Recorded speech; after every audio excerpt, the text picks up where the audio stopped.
বাস্তবে এমন অনেক সম্পর্কের আমরা সঠিক নামকরণ করে উঠতে পারি না।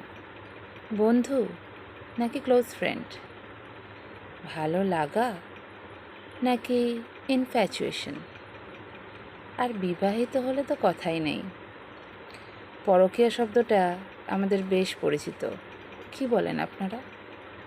কবিতা, সম্পর্ক, কণ্ঠে ও কলমে আমি পিয়াসী পণ্ডিত। বাস্তবে আমরা শুধুই পরিচিত। প্রথম কবে কোথায় দেখা সঠিক মনে নেই। আর কিভাবে আলাপ, যতদূর আমার মনে পড়ে সোশ্যাল মিডিয়ার ইনবক্সে। কো-কলিগ কি বলা যেতে পারে? না, অফিসে তো কখনো দেখিনি। তবে কি কমন ফ্রেন্ড, না শুধুই পরিচিত? এক এক করে কতগুলো বছর কাটিয়ে ফেলেছি খোঁজ খবরের অছিলায়। হাই, হ্যালো, কখনো বা একটু বেশি আলাপ আলোচনা। বাস্তবে সেদিনও ছিল শুধুই পরিচিত। আন্তরিকতার আর মানবিকতার একটা স্পেস ছিল হয়তো।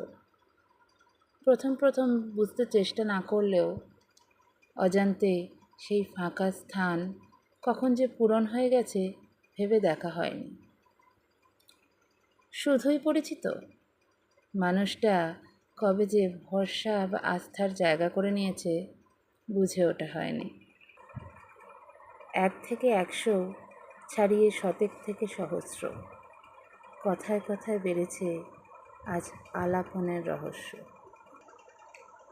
ভালো লাগা থেকে কি তবে ভালোবাসা হতে পারে, নাকি শুধুই আকর্ষণ? আচ্ছা, যদি তাই বলি, মনের মধ্যে কষ্টেরা কেন ভিড় করে বলতে পারো?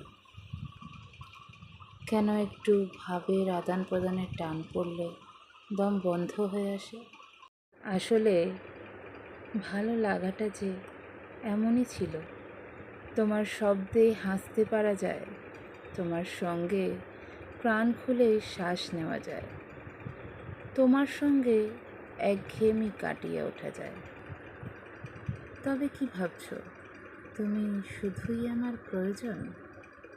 একেবারেই ভেবো না কিন্তু, নিছক ফাঁদে ফেলার আয়োজন। বুদ্ধিদীপ্ত সুপুরুষ তুমি, সৌন্দর্যে স্বভাবে রূপে গুণে ঠিক যেন রূপকথার রাজপুত্র। কীভাবে ফেরাই তোমায়? তবে কি নামহীন পরিচয়, এই সেই নামহীন পরিচয়? নমস্কার।